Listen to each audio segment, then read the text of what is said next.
Right, Shalom, giving all praises to Yahweh, Bahashim Yahushai, Bahashim Rabbakakwadash. Double honor to all the apostles, the great millstone, do it well.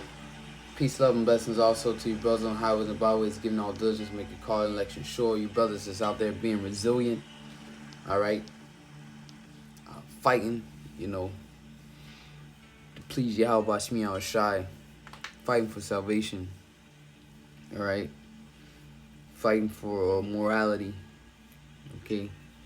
Peace, love, and blessings also to you sisters out there, you Akwathium, that's also listening, learning, believing, that may be of the household of faith as well. All right. And the title of this lesson will be, I'm not Phil, if I didn't mention, I'm not Phil Labor, Kanakla, coming at you from the branch down here in Florida, GMS Tampa. All right. The title of this lesson will be Complacency / Comfortability, a Deceitful / Charming Adversary. All right. And we're going to go into the word complacency, comfortability, and it's deceitful and charming, all right? Because deceitful tricks, to trick you, all right? And charming, it looks good, all right, to be comfortable, when everything's in order, or, you got everything you need, and everything's just going good. That's a charming outlook, like like you're living a good life. But at the end of the day, that complacency and comfortability is an adversary onto you. All right, can be an adversary onto you. All right, is a big adversary onto you, because you look at the life of Yahweh Shai. What Yahweh Shai stated, he said, the foxes have holes, the birds have nests, but the Son of Man have basically nowhere to lay his head. You could take that physically, you could take that figuratively as well, or metaphorically. Okay, meaning he had no rest, man. He was always just catching hell. All right, but that's what led him to his success. Okay, that's what led him to success. If you one of them type of brothers where you get complacent when you have no opposition. All right, I myself personally are one of those, when I'm not under the fire, when I have no opposition, I get complacent. I always need a challenge. I always need something to conquer. All right, and in this ministry, it's this flesh is a persistent adversary. All right, it's a consistent adversary. It never stops. You have to continue to kill this man daily. But let's enough talking. Salaki, I just wanted to drive the point home, so to say. But comfortability, all right, just strictly from the conventional dictionary, Google here. The degree to which something or someone is comfortable, all right, and comfortability, that's the adversary, because that stops growth. All right, that's why people don't like to embrace hardships. They like to remain comfortable, okay, because it's easy. All right, constantly doing the same thing over and over, not challenging yourself. All right, and that's a hindrance onto you. That's a downfall. All right, because you wanna continue to elevate. All right, living waters. You want to continue to grow. Okay, definitely in its truth. The scriptures speak concerning growing grace. I got a few precepts written down, but while I'm trying to bring the point home, I'm just gonna quote a few precepts. But comfortability goes right with the word complacency. All right, complacency. The fact or state of being pleased with something or someone, especially oneself. All right, and reason why complacency is bad, especially oneself. Well, we haven't got confirmation from Yahweh Shai that he's satisfied with our work. He's well pleased with us. Yahweh Shai has got that satisfaction, or has got that confirmation. The Heavenly Father said, "It's my beloved Son who I'm well pleased." We don't know if we're part of the elect yet. So to be complacent, all right, you're satisfied with what you've done. As Elder Gabar, I believe, Elder Gabar, we only as good as our latest lesson that we've done. Okay, so and the work is never done. You ain't finished till you on that chariot. You fighting to keep your faith all the way up to that last second till you beamed up. Okay, complacency. Let's go to the Google on complacency. All right, it says a feeling of smug or uncritical satisfaction with oneself or one's achievement. All right, well, we haven't really achieved nothing, man. You know you achieved that ceremony when you on that ship, and we read about it in Second Esdras, where Yahushua was placing crowns on those that basically got the victory. All right, the figures are better, but there are no grounds for complacency. All right, smugness, self-satisfaction, self-approval. You're approving yourself. That's complacency. You're approving yourself. You feel as if what you've done is enough to get you salvation. Yahushua spoke about the servant that he finds so doing. That's why you got a lot of guys, complacency. I'm thinking of a few individuals, I don't know them personally, but our elders speak about them, where they don't go on the highways and byways no more. That's that complacency. That's that self-approval. All right? Self-approbation, self-admiration. Like, look, it's not about you. All right? The Heavenly Father has to confirm you. Yahweh Shai for self-congratulation. That's why they do awards during their Passovers and stuff. Self-regard, gloating, triumph, pride, which is critical right here. Pride. Complacency is similar to pride. Carelessness, slackness, all right, self-content. Okay, and we can't fall into that. So I got a few so-called quotes. First one, we're gonna hit my boy Errol Spence here when he fought his last fight outside. Man, he was showing his jury outside of the one that he's about to encounter this Saturday. And of course, I'm rooting for Spence. I know brothers into this, man. That's what we into. Because this fight, man. We're fighters, man, in the spirit. It's a spiritual war. But listen what he said about Ugas. Now, Ugas right here is also an Israelite, as Benjamin, Errol Spence is of the tribe of Benjamin. Okay. And Ugas, he's Cuban, so he's a Manassite. So two Israelites. And if you know the Manassites, the Cubans, they live a hard life, man. Communism, so to say, and they go through hell trying to get over here. But that's what breeds greatness. The hell. Look at Floyd Mayweather. He speaks about how all of them was living in a one bedroom, like so many kids living in a one bedroom, where humble beginnings. But that's what produced one of the greatest fighters, arguably one of the greatest fighters, defensive fighters of all time. But look at his kids. His kids, here it is, one of the greatest fighters, and he had two sons. He had two sons. Not one of them are into boxing or pro boxers. Why? Because they didn't have to go through the hard life Floyd Mayweather went through. So, something about that fire, man, it just produced greatness. Having opposition. And if you can relate to that, I personally can relate to that. Just opposition brings out the best in me. Adversity brings out the best in me. All right. Anytime there's no adversity, no opposition, I myself get complacent or I get comfortable. All right. So we constantly need that opposing force. All right. Which is why this is beautiful, the battle of good and evil, because evil is always going to come at you. All right, but you got to continue to do the good works. But let's get into this. It's a short 13 seconds. So listen what Errol Spence said about Ugas, which Errol Spence, of course, if you watched it, Errol Spence ended up defeating Ugas, all right, in a traumatic fashion. I think he broke his eye socket, had his eye down there swollen shut, and he broke some of his ribs. Okay, but let's listen what he says. Man, he was showing out his jewelry, in the house with his woman, kissing, making coffee. doing all types. I say, oh, he too comfortable. Yeah. I say, he living the American dream now. I'm like, oh, I got him. Exactly.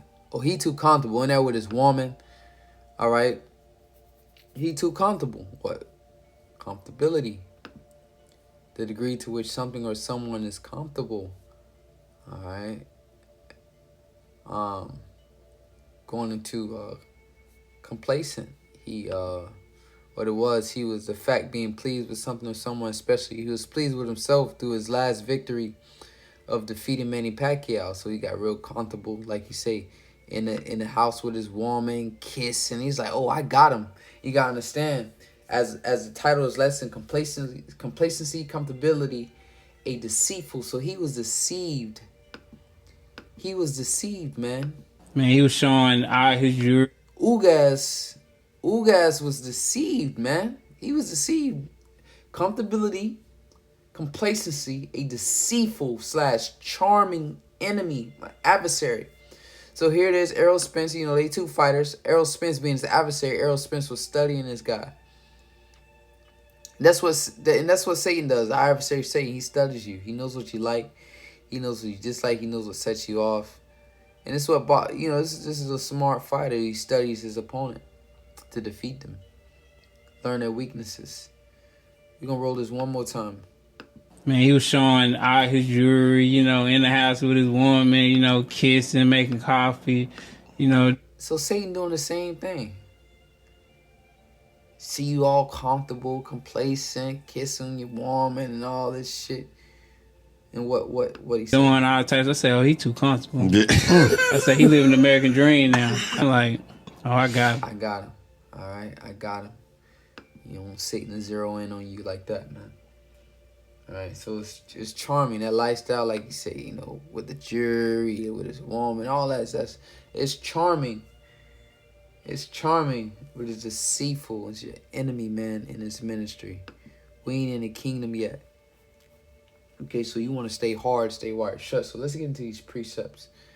All right, Salakia for going on too long without no precepts. Scriptures don't change. All right, just, we just continue to draw more and more water and understanding from them, but they don't change. All right, let's go to Micah, chapter 2, verse 10. All right,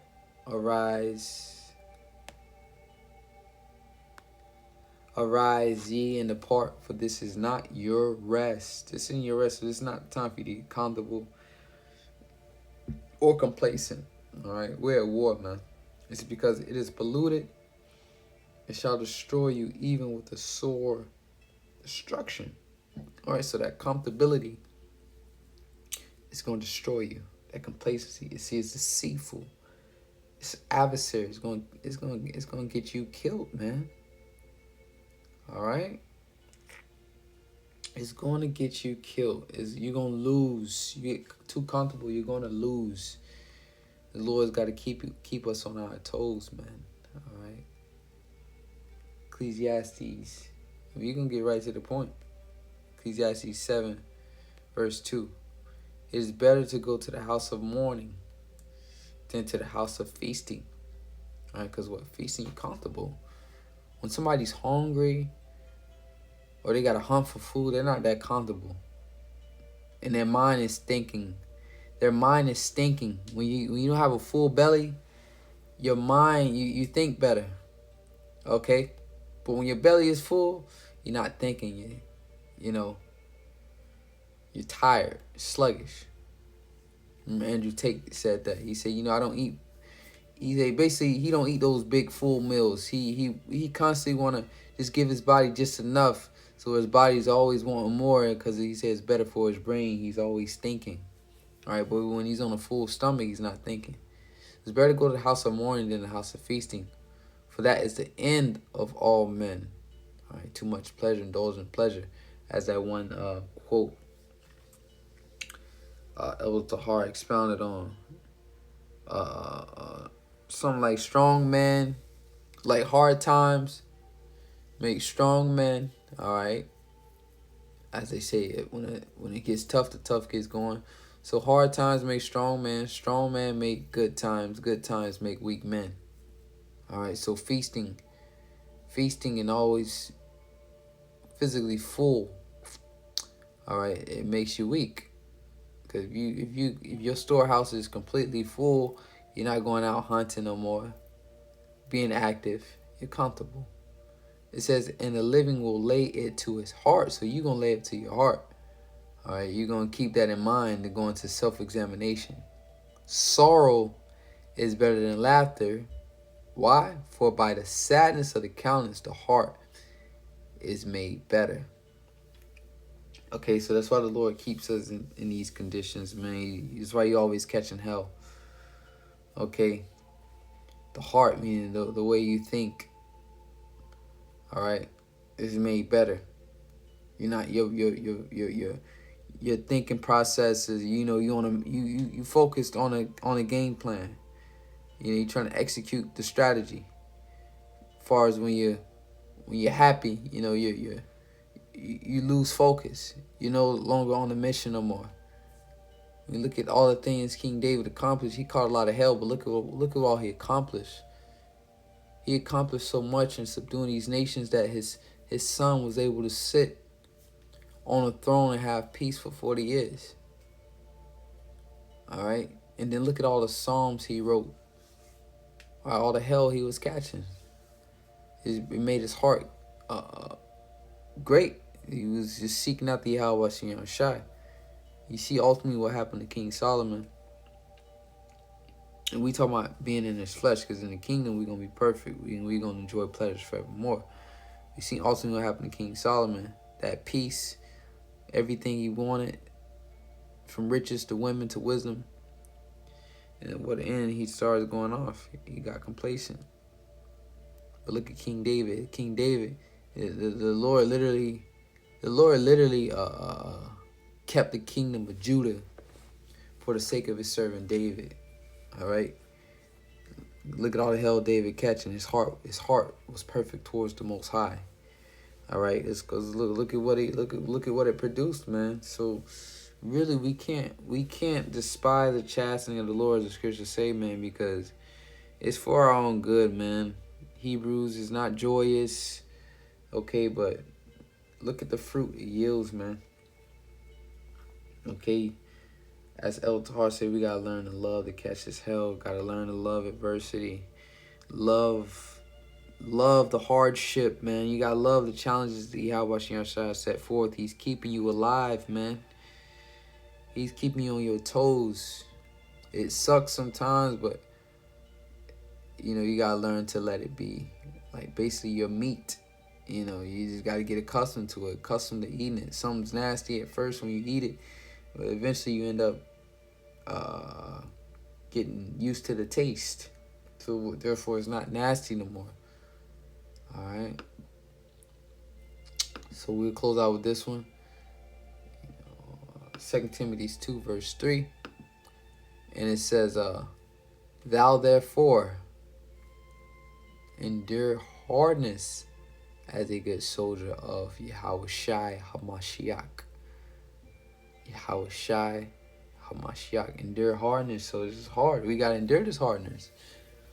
Okay? This hardship. This is what we should expect, man. This is what we should take. This hardship.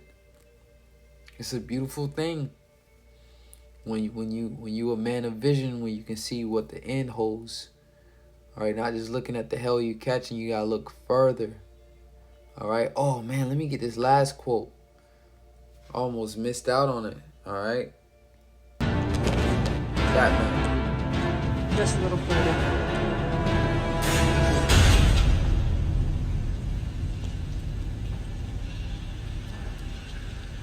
I had to find a way to stop them trying to kill me. You made a serious mistake. Not as serious as yours, Asher. Pain. Let's not stand on ceremony here. Mr. Wayne.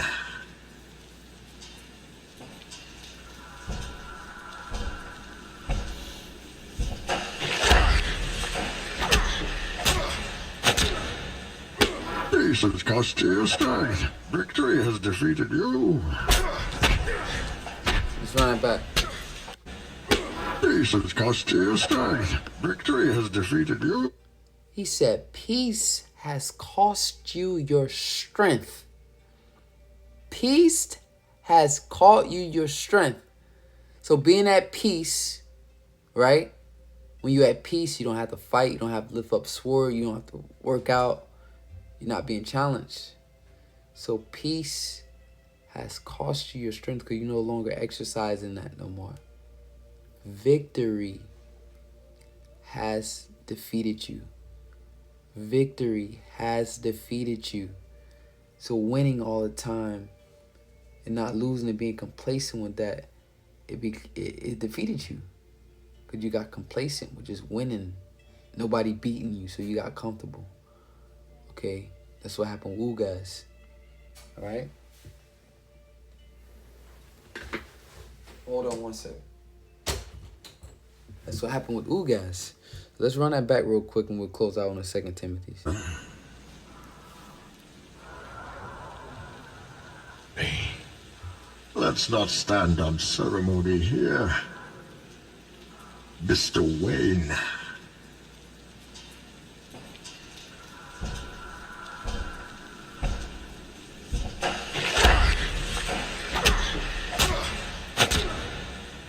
Peace has cost you your strength. Victory has defeated you.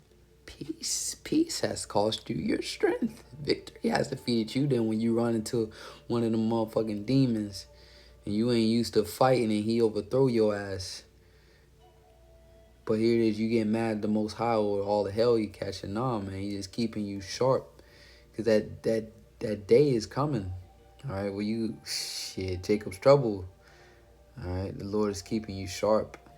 All right, so let's close out. It says, therefore endure hardness as a good soldier of Yahushua. No man that warreth entangle himself with the affairs of this life, that he may please him. Because that's ultimately we being true servants of Yahushua. All right, we don't want to come up short. We want to please him. We have chosen to be a soldier. All right, so this is a war. So in war, there's no breaks. There's no mercy. All right, there's no compassion. As warrior, the ultimate goal is to destroy your enemy. And that one quote from the Spartans, give them nothing, but take everything.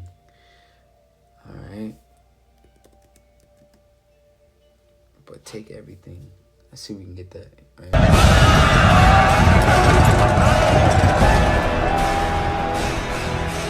This is where we hold them! This is where we fight! This is where they die! And these shields, boys! Remember this day, man. It will be yours for all time!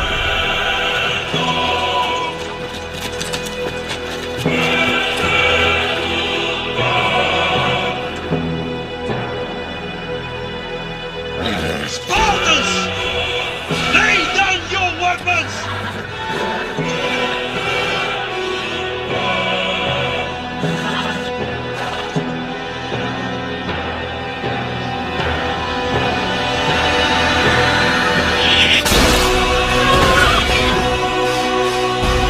Persian! Come and get them!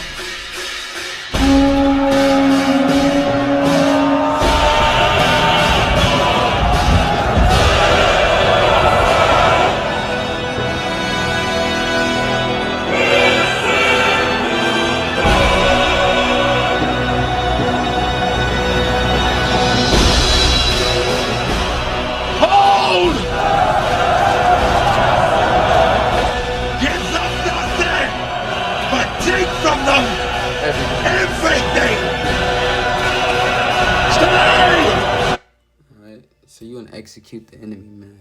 Give them nothing but take everything. We're more than conquerors of the Yahushua. Yahushua took everything, man. He subdued everything. Scripture say all things being subdued under him. Just wait till he come back. So that giving all praise to Yahweh Shem Shai. Shalom to the hopefully elect.